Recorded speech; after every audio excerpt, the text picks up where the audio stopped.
Buenos días chicos, espero que se encuentren muy bien. El día de hoy desarrollaremos el curso de mercados financieros con el objetivo de analizar el sistema financiero y la formación de los mercados. Soy la ingeniera Génesis Esquivel Tolino y empezaremos con el nuevo tema de la administración financiera internacional. ¿Qué son las finanzas internacionales? Esta es una área de conocimientos que combina elementos de las finanzas corporativas y de la economía internacional, incluyendo las finanzas en un mundo globalizado. La administración financiera internacional es un proceso de toma de decisiones financieras por ejecutivos de empresas multinacionales que operan de forma global. En este cuadrito nosotros podemos ver la diferencia entre la economía internacional y la diferencia entre las finanzas corporativas internacionales. Inicialmente, ¿por qué? Porque tenemos regímenes cambiarios, sistema monetario internacional, procesos de ajuste a los desequilibrios en la balanza de pagos, factores que determinan el tipo de cambio y la condición de paridad. Mientras que en las finanzas corporativas internacionales vamos a tener mercados financieros internacionales, operaciones a escala mundial, evaluación y administración del riesgo cambiario, financiamiento internacional, inversión en portafolios internacionales. En este caso, podemos decir entonces que la combinación de la economía internacional con las finanzas corporativas me dan como resultado las finanzas internacionales. Y ese viene a ser el origen de las finanzas. Las diferencias que se tienen entre las finanzas internacionales y las finanzas domésticas son las siguientes. Número 1. El flujo del efectivo se realiza en diferentes países con sus respectivos marcos políticos y legales, generando un riesgo político. Número 2. Los flujos de efectivo se producen en diferentes monedas, entrando en el riesgo del tipo de cambio. Y en el número 3 tenemos las imperfecciones del mercado que pueden generar peligros como oportunidades para las organizaciones. La necesidad de entender el entorno internacional se deriva de la creciente globalización que estamos teniendo en esta época. El conocimiento de las finanzas internacionales permite a los tomadores de decisiones entender cómo los acontecimientos internacionales pueden afectar a su empresa y qué medidas deben poner en práctica para evitar los riesgos y aprovechar las oportunidades que ofrece la constante transformación del entorno mundial. La formación en el campo internacional ayuda a los ejecutivos y empresarios a anticipar los acontecimientos y tomar mejores decisiones en forma proactiva, haciendo así que la empresa siga creciendo. Actualmente nosotros nos encontramos en un mundo cada vez más independiente y vamos a referirnos así a la globalización. La globalización produce la creación de un solo mercado mundial, el que se comercia productos semejantes, y estos son producidos por empresas que no tienen un origen establecido, ya que se distribuyen en diferentes países. Hay diversos aspectos de globalización. Están incluidos la parte económica, financiera, política, cultural y ambiental. La globalización está presente tanto en la producción como en la inversión y el consumo. Y vamos a tener factores que han contribuido con el crecimiento de la globalización. Entre ellos vamos a incluir ¿a quién? La reducción de las barreras comerciales y el auge del comercio mundial después de la Segunda Guerra Mundial. La estandarización de bienes y servicios y cierta homogenización de los gustos a nivel mundial. Esto beneficia, ya que el diseño de productos para la empresa va a ser mejor.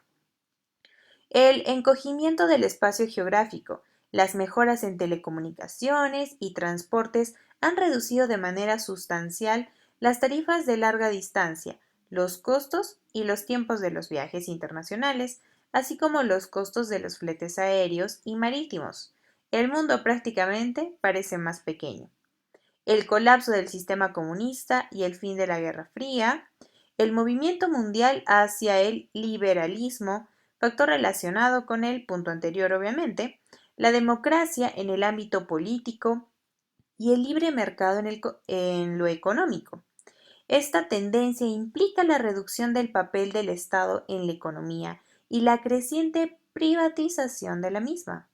La liberación financiera, que inicia en la década de los 80, la tercera revolución industrial, punto importante, porque implica drásticos e importantes cambios en la tecnología, la organización, las redes sociales y políticas también.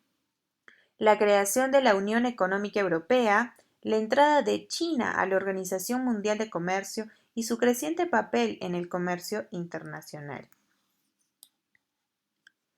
Una empresa es transnacional si sus actividades multinacionales forman una red tan compleja que realmente resulta difícil determinar su país de origen y diferenciar entre la matriz y las sucursales. Las empresas transnacionales más conocidas son Nestlé, ya que sus activos en el extranjero constituyen el 91% de sus activos totales. Un punto importante en la globalización es el crecimiento de empresas que adquieren el carácter multinacional. De ahora en adelante vamos a llamar a estas empresas corporaciones multinacionales como CMN. En el mundo existen alrededor de 60.000 CMNs, con más de 500.000 filiales. Las utilidades de estas empresas son mucho mayores y menores variables que las empresas nacionales, además de ser más eficientes y productivas, generando que sus trabajadores ganen del 25 al 100% más que las otras empresas. Hay varias fuentes de ventaja para las empresas multinacionales en la nueva economía global que está generando esta globalización.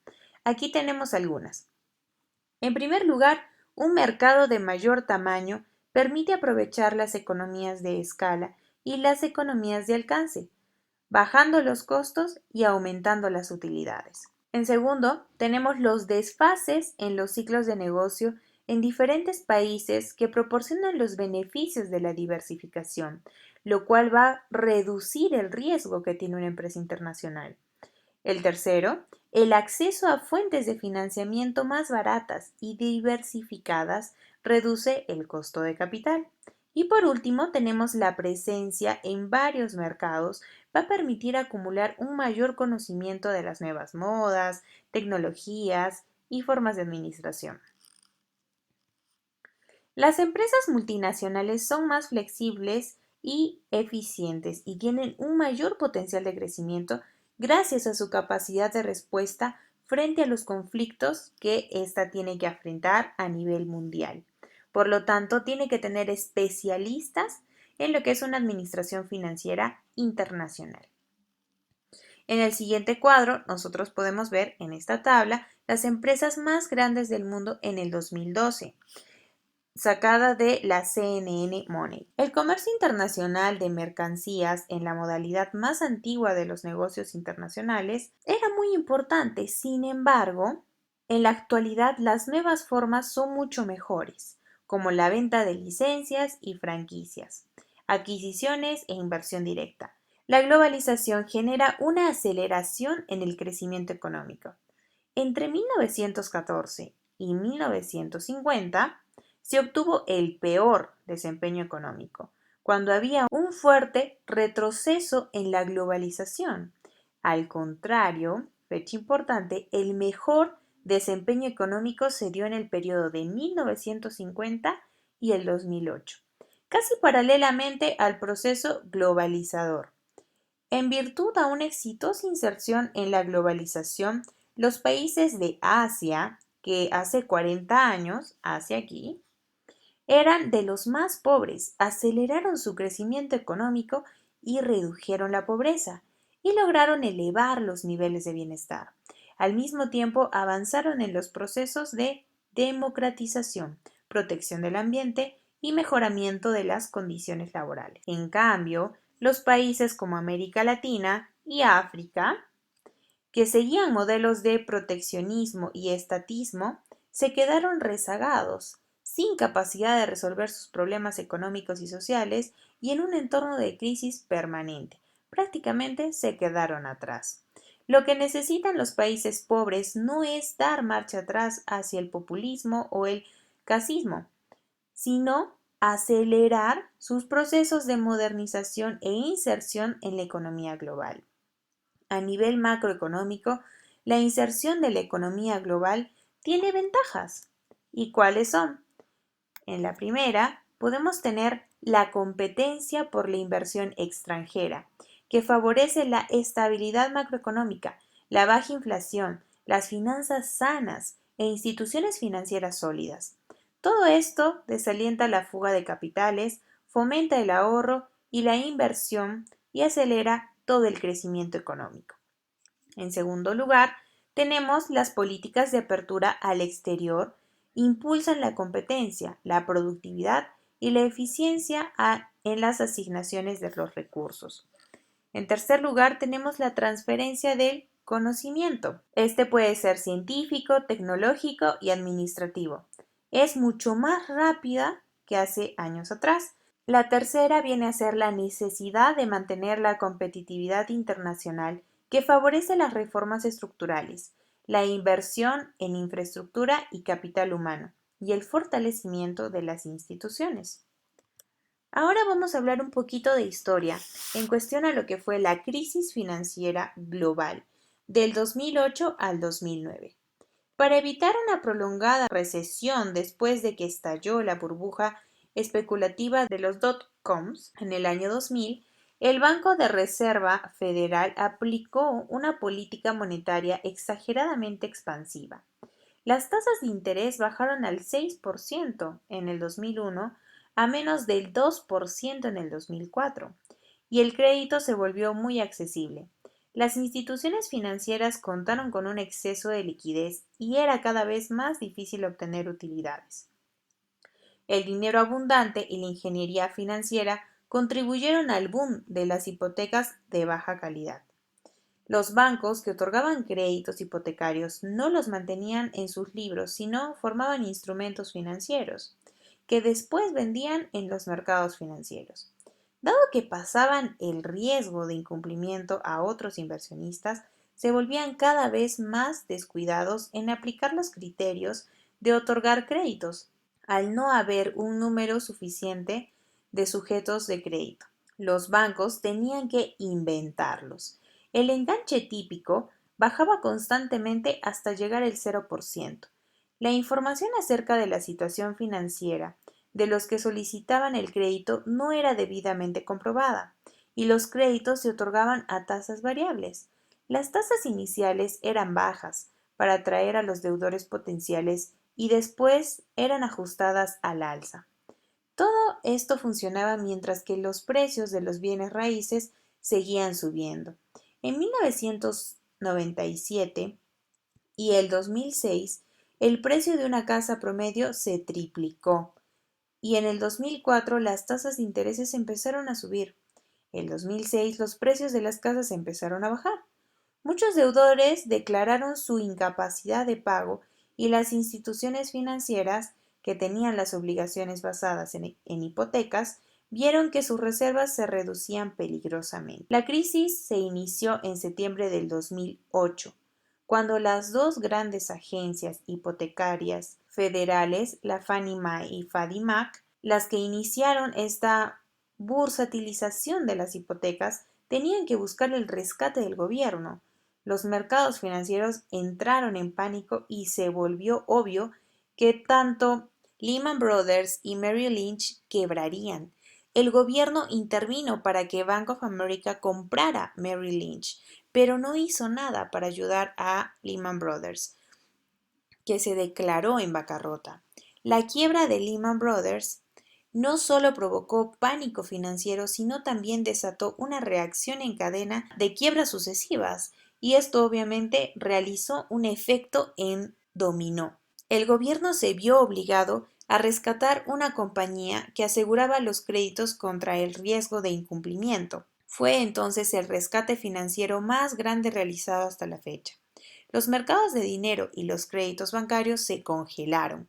La crisis financiera amenazaba en convertirse en una gran depresión.